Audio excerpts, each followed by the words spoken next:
Manchester United is 7 points shy of Fulham. United are 13th, while Fulham are 10th on that pile. But as we do get to see another interesting encounter between the two parties, one question stands clear. Who are the two best central midfielders for Ruben Amorim to use in such a game against a stubborn team coached by a fellow Portuguese in Marco Silva? Like, share, subscribe, drop a comment, and let me know what you think about Man United's best midfield two. I need to pick your mind on that. My name is Webb. Now, let's get it. So we know now that at least slowly we are beginning to find a little bit of stability in the middle. And I'm not saying we are solved, we are okay in the middle, because the midfield is the heart of a football match. And more so in the Premier League, if you're shaking the middle, you've got no chance. You've got no chance at all. Now, Man United, in the many of the games that we've struggled, we've been shaky. And especially playing Kobbie Mainoo and Manuel Ugarte in midfield. We've realized that especially if the game starts with Kobbie and Ugarte playing in the middle as the two central midfielders, we struggle because Kobbie at times is easy to catch offside, is to be caught on the wrong side, and Ugarte is left too exposed and having to cover a lot of ground. Now, this cannot work. In the Premier League, you'll be punished for playing like that. Now, the solutions have initially been Ugarte being played next to Bruno Fernandes, because we see Bruno brings that stability in the middle and he balances it up a bit because he's both a hard worker, physical, but also he gets a lot on the ball, and that makes him a better a player to partner Ugarte, who does the donkey work mostly. But in Kobbie, you're having a player who usually ends up going high, and he returns late. That's one. But also he doesn't get a lot on the ball like Bruno does. So you look at those two and you're thinking, this cannot be, Ugarte and Kobbie cannot be a balance in the middle. It's not a good midfield balance. Now, there is also now the emergence of the young Toby Collier, who has brought youth. And whereas even Kobbie is young, because Toby Collier is even older than Kobbie, the thing with Kobbie's style is it's a more calm, controlled style of play. Toby Collier is a more robust, agile, flexible player who runs everywhere. He's more eager to run and be involved in stuff. Now, this is a difference in these two players that makes them different, and it doesn't mean that Toby Collier is a better footballer or even close to Kobbie Mainoo, but his style might be a better suit in the midfield for Man United, considering how we play and how the opponents have proven to expose us. Now, with Ruben Amorim trying to find those solutions, we are trying to see consistency in terms of solidity in the middle, in terms of the balance between the midfield and the attack and the defense. Who are the two best options for him to use, especially starting now against a stubborn team in Fulham? Against Rangers, he started Toby Collier and Bruno Fernandes, and it worked. We looked okay. They were not shaky at all. There was a balance in it. You don't expect the same two to start in this one.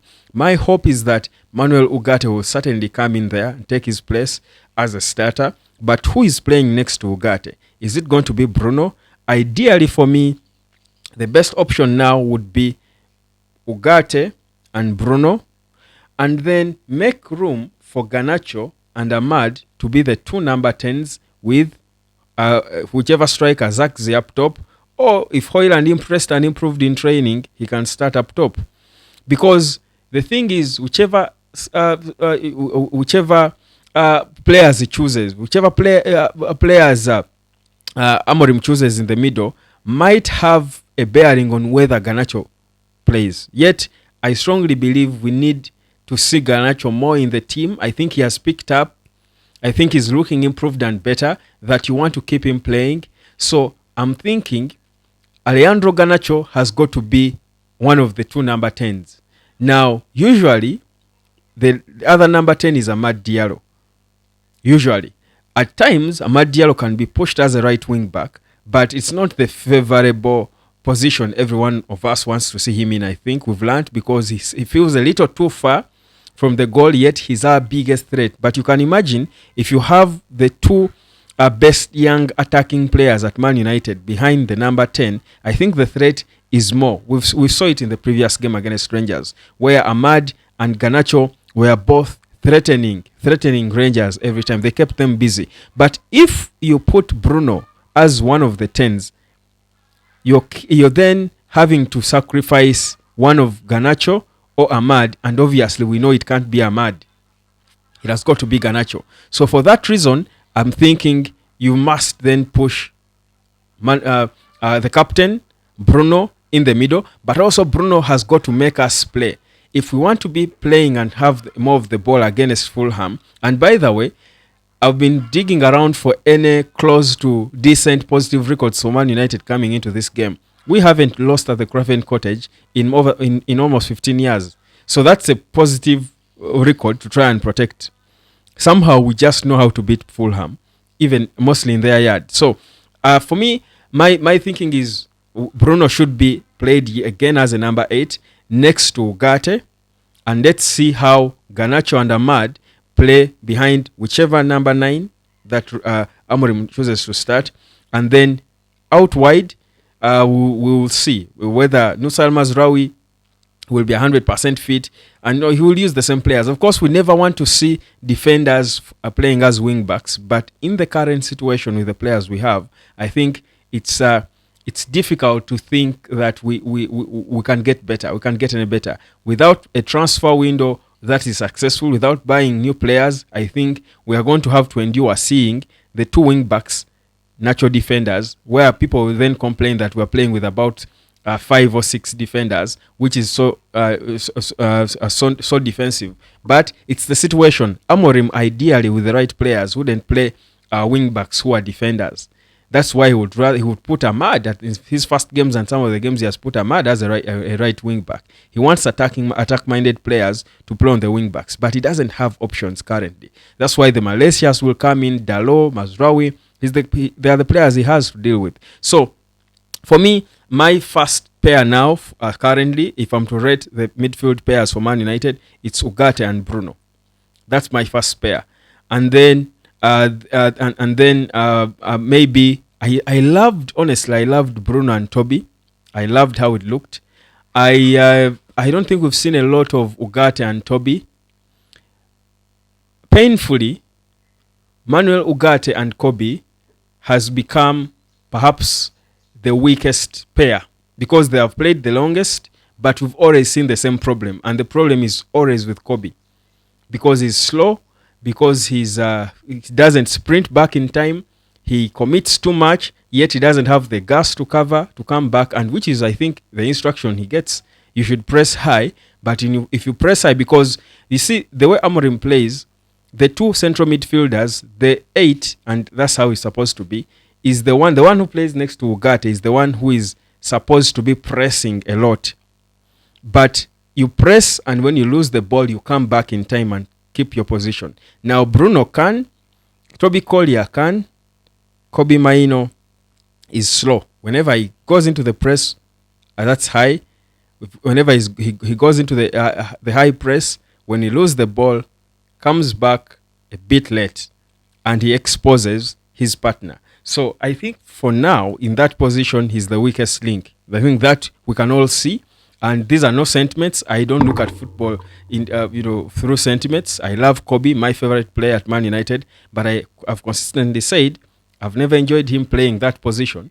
Even if that's where we fell in love with him, we already saw that his best position is not exactly as a central midfielder. He's more of a creative, attack-minded player. But he also clearly put it to us that he's also learning on the job.